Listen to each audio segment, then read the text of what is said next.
मराठा समाजाला आरक्षण मिळालं पाहिजे असं सर्व राजकीय नेते बोलतात, पण ते कसं मिळणार हे कोणीच सांगत नाही. कुणबी दाखला सरसकट देता येणार नाही असे कायदा सांगतो, तर 50%ची मर्यादा ओलांडता येत नसल्याने ओबीसी प्रवर्गातही देता येणार नाही असे घटना सांगते. आरक्षण देणार ते कायम टिकणारे देणार हा आमचा शब्द आहे असे मुख्यमंत्री एकनाथ शिंदे, उपमुख्यमंत्री देवेंद्र फडणवीस, अजित पवार हे एकजात छाती ठोकपणे सांगतात. प्रत्यक्षात समित्यांवर समित्या, बैठकांवर बैठका आजवर सुरूच आहेत. आमरण उपोषण करणारे मनोज जरांगे पाटील बोलतात ते खोटं नाही.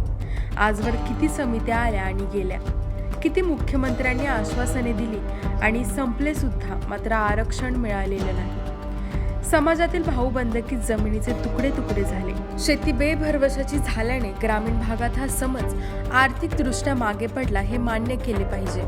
मात्र आजवरचे गावोगावचे सरपंच, पाटील किंवा दूध संघ, कार्यकारी सोसायट्या, साखर कारखानदारी, जिल्हा बँका, बाजार समित्यांवरच नव्हे तर लोकसभा, विधानसभेवर सुद्धा मराठा समाजाचेच वर्चस्व आहे हे विसरता येणार नाही. आरक्षण पाहिजे तर एकतर सामाजिक मागासलेपण हवे किंवा आर्थिक मागासलेपणाचे पुरावे हवेत. यातले एकही मिळत नसल्याने आरक्षण गरज असूनही मिळत नाही. हा प्रश्न सोडवायचा असेल तर एकमत पाहिजे.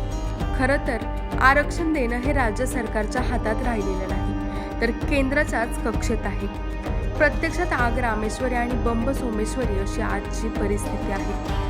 अशा परिस्थितीत राजकारण बाजूला ठेवून नेमके आरक्षण कसे देता येऊ शकते हे थोडे विस्ताराने जाणून घेऊया. मराठा आरक्षण प्रश्नी मे 2021 मध्ये सर्वोच्च न्यायालयाने दिलेल्या निकालाविरोधात क्युरेटिव्ह पिटिशन दाखल करणे, त्या आधारावर सर्वोच्च न्यायालयाने बाद केलेले मराठा आरक्षण पुन्हा प्राप्त करण्यासाठी राज्य सरकारला पुढाकार घ्यावा लागणार आहे. मे 2021 पासून अशा प्रकारची क्युरेटिव्ह पिटिशन म्हणजेच पुनर्विचार याचिका राज्य सरकारने आतापर्यंत का दाखल केली नाही असा प्रश्न सामान्य गरजावंत मराठ्यांना पडला आहे. क्युरेटिव्ह पिटिशन दाखल करण्याचा कालावधी संपला तर नाही ना, अशी शंका अनेकांनी व्यक्त केली आहे. तर दुसरीकडे राज्याच्या राजकीय गढूळ वातावरणात मराठा आरक्षणाचे घोंगडे भिजत कोणी ठेवले असा प्रश्न सामान्य मराठ्यांना पडल्याशिवाय राहत नाही. क्युरेटिव्ह पिटिशन दाखल करताना मूळ याचिकेत मराठा कसा सामाजिकदृष्ट्या मागास आहे या एकाच गोष्टींवर सर्वाधिक फोकस करावा लागेल, तरच सर्वोच्च न्यायालयात मराठा समाजाला आरक्षणाची लढाई जिंकता येईल. कारण त्याच आधारावर इंदिरा साहनी प्रकरणातील 50%पेक्षा जास्तीचा आरक्षणाचा निकष खोडता येईल. हे करताना मराठा मागास आहे हे सिद्ध करावेच लागणार आहे. इंदिरा साहनी प्रकरणातील निकालाप्रमाणे अत्यंत दुर्गम भागात राहणाऱ्या मुख्य समाजापासून नाळ तुटलेल्या समाजासाठीच 50% मर्यादा ओलांडता येईल. हीच केवळ एकमेव अपवादात्मक स्थिती राज्य सरकार सर्वोच्च न्यायालयात मांडू शकते. पण हे करण्यासाठी सरकारची इच्छाशक्ती आणि तसा डेटा आणि न्याय. गायकवाड आयोगाने मांडलेले दाखले सर्वोच्च न्यायालयात दाखल करावे लागतील, पण तसे करताना सर्वोच्च न्यायालय स्वतःच्या निकालाची उलट तपासणी कितपत करेल अशी शंका उपस्थित केली जात आहे. इंदिरा साहनी प्रकरणात 50%पेक्षा अधिक आरक्षण नको हे सर्वोच्च न्यायालयाच्या खंडपीठाने म्हटलेले असताना केंद्र सरकारने आर्थिकदृष्ट्या दुर्बल घटकांसाठी 10% आरक्षण लागू केले. मुळात संविधानानुसार केवळ सामाजिकदृष्ट्या मागास असलेल्यांना आरक्षणाची तरतूद आहे. ही संविधानातील अटच मुळात आर्थिकदृष्ट्या दुर्बलांना आरक्षण देताना केंद्र सरकारने कुठे गुंडाळून ठेवली असा प्रश्न कायम आहे. अशाच माध्यमातून केंद्र मराठा व इतरांना आरक्षणाचा लाभ देऊ शकते. असे असताना केंद्र सरकार राज्य मागासवर्ग आयोग तसेच राष्ट्रीय मागासवर्ग आयोगाचा अहवाल प्राप्त करत राज्यातील मराठ्यांना शैक्षणिक आणि सरकारी नोकरीतील आरक्षण देऊ शकते.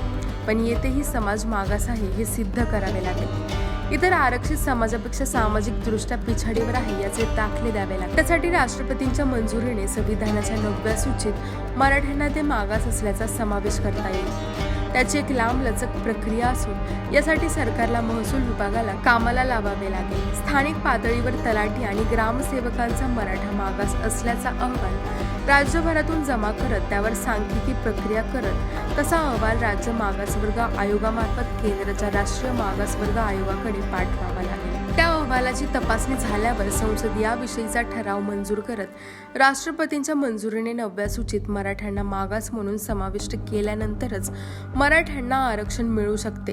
त्याशिवाय मराठा आरक्षण मिळू शकत नाही असे या क्षेत्रातील तज्ज्ञांचे मत आहे. डॉक्टर पंजाबराव देशमुख यांच्या पुढाकाराने विदर्भातील मराठ्यांनी कुणबी प्रमाणपत्र आधीच प्राप्त करून घेतले आहे. त्यामुळे विदर्भात कुणबी समाजाला ओबीसीचे आरक्षण प्राप्त झाले आहे.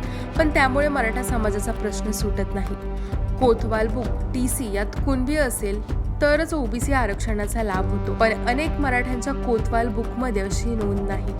त्यामुळे ते या आरक्षणापासून वंचित राहतात. मराठा आर्थिकदृष्ट्या मागास आहे ही अटच मुळात मराठ्यांना लागू होत नाही. त्यामुळे मराठा सामाजिकदृष्ट्या मागास आहे याच मुख्य अटीवर आरक्षण भेटण्याची शक्यता धूसर आहे. त्यासाठी राज्य सरकार व केंद्र सरकारकडे प्रचंड इच्छाशक्ती असणे महत्त्वाचे ठरते. केंद्रात आणि राज्यातही भाजप प्रणित सरकार आहे. मोदींना आणि फडणवीस यांनाही पुन्हा महाराष्ट्रात सत्ता पाहिजे आहे. त्यामुळेच आता या प्रश्नात केंद्राने हस्तक्षेप केला पाहिजे. प्रत्यक्षात पंतप्रधान नरेंद्र मोदी शिर्डी येथे येऊन भाषण ठोकून गेले, पण मराठा आरक्षणातला म सुद्धा उच्चारला नाही. केंद्राची दुसरी एक गोची अशी आहे की जर महाराष्ट्रातील मराठा समाजाचा आरक्षण प्रश्न निकाली केला तर तिकडे गुजरातमध्ये पटेल तसेच राजस्थान हरियाणा राज्यात जाट समाज रस्त्यावर उतरेल. आंध्र प्रदेशात कापू समाज आंदोलनाच्या तयारीत आहे. प्रश्न हा फक्त एका मराठा आरक्षणापुरता मर्यादित नाही तर संपूर्ण देशाचा आहे. लोकसभा निवडणुका तोंडावर आहेत आणि अशात कोणताही निर्णय केला तरी तो अंगावर येऊ शकतो. अमित शहा महाराष्ट्रातील कायदा सुव्यवस्थेची अगदी मिनिटाला खबर घेतात. त्यांना किंवा मोदी फडणवीस यांना हे सगळे अवगत नाही असे नाही. निर्णय घ्यायचा तर त्याच्या राजकीय परिणामांची भीती आहे. अन्यथा मनोज जरांगे यांचे आमरण उपोषण केव्हाच निकाली झाले असते. आर पारकी लढाई आहे.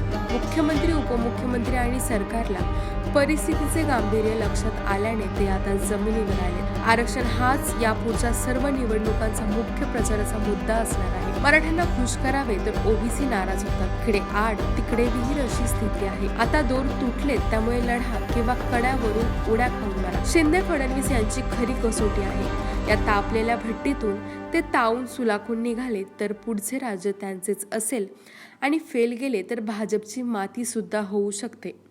काय होणार ते पाहूया.